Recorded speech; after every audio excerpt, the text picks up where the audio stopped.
If you're not following these 7 tips while at Magic Kingdom with small kids, you may be in for a huge headache. Planning a day at Magic Kingdom can feel overwhelming, especially when you have kids in tow. But as annual pass holders with young kids that go to Disney 4 to 5 times a month, we've learned a thing or two. In this video, we'll give you our top 7 tips for navigating Magic Kingdom. Make sure you stick around for tip number 7 because it might be our best kept secret. But before we start, make sure you hit that subscribe button down below. Number 1. Determine if you're going to take the tram or walk to the TTC. If you're rope dropping, the trams may not be running, so be prepared for that. If you take the tram, talk through before you get to the tram who will do what. In our case, I grab the baby, my oldest gets on the tram first, and then my husband gets the backpack and stroller on the tram. When we get off the tram, we just do everything in reverse. At this point, we're able to get on and off the tram without much thought or discussion. The same applies if you stay on property and are using a bus to get to the front of the park. You'll have to fold up your stroller when you get to the bus, so make sure that everything is packed in a backpack and you have nothing in your hands. If you have a small baby, a baby carrier might be the best option for getting on and off the tram or the bus. If you're staying on property, splurge on a Skyliner resort so you can avoid the bus and tram altogether. Once you get to the TTC, decide if you're going to take the tram or the monorail. If you're taking the monorail, look at both sides of the line. Often the left side is quicker and has less people on that side. I think sometimes people think that that side's going to Epcot, but they both go to the Magic Kingdom. Be prepared though that the monorail can stop. Sometimes the ferry is a good option, but it doesn't have a lot of place to sit. If you do take the ferry, you can try to sit up top where there's a little bit more seating. Number 2, potty breaks. One of the biggest holdups during the park is potty breaks. At Magic Kingdom, we'll often stop at the TTC. To the left, you have typical men's and women's bathrooms. But if you go to the right, you'll have a few family-style bathrooms. This is the same for bathrooms in Magic Kingdom. Throughout the day, we try to time them up with mealtime and rest time. That way, we aren't making multiple stops in between attractions. The My Disney app can help you locate restrooms and family bathrooms. Tip number 3, ride planning.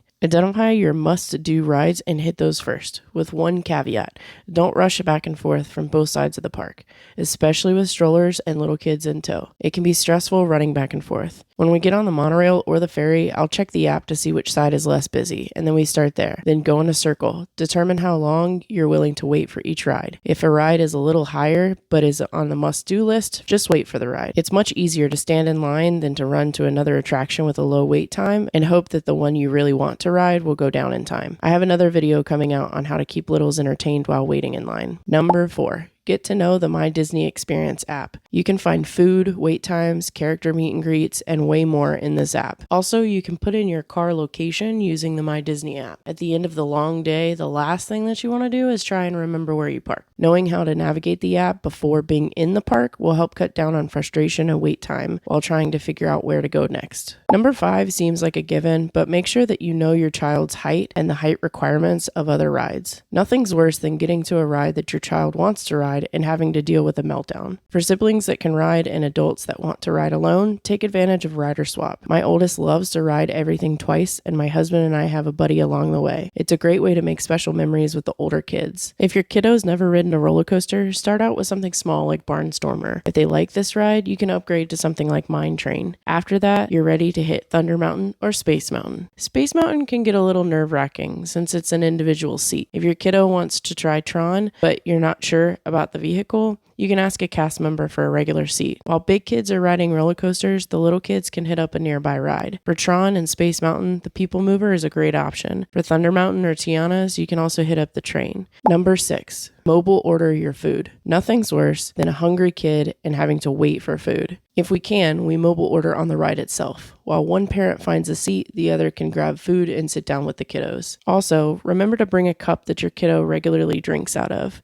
Most quick service locations will give out free water, so you don't have to pay for bottles. And last but not least, number 7, go on a party day. So many people skip Magic Kingdom on Halloween and Christmas party days, but that's often the best time to go, especially if you're on a budget and don't want to spend money on lightning lanes. On these days, party guests can get in the park at 4 p.m., so make sure you hit all of the high demand rides like Mine Train and Tron before 4 o'clock. Bonus tip, the parade starts at 2 p.m., so usually from 2 to 3, the wait times significantly decrease. Think Mine Train down to a 20-minute wait. If you really want to see fireworks, head to Epcot or Hollywood Studios at the end of the day. Bonus tip, if you have little kids and are on a limited time frame for the parks, I would highly recommend 2 days at Magic Kingdom.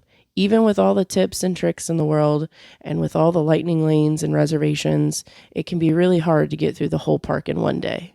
The worst thing is for your kiddo to want to ride something or see something and you just don't have time to hit that attraction. You can easily spend hours in each land just enjoying the wonder that is Magic Kingdom. Magic Kingdom, in my opinion, is the most kid-friendly park. So remember, the kids are still kids. It's okay if everything doesn't go perfectly. Just focus on building memories with your family. And those are our top tips from annual pass holders for navigating Magic Kingdom with little kids. Do you have any special tips or tricks that you like to do when you go to the parks? Let us know in the comments below. Don't forget to like and subscribe for more Disney World content with kids. Bye!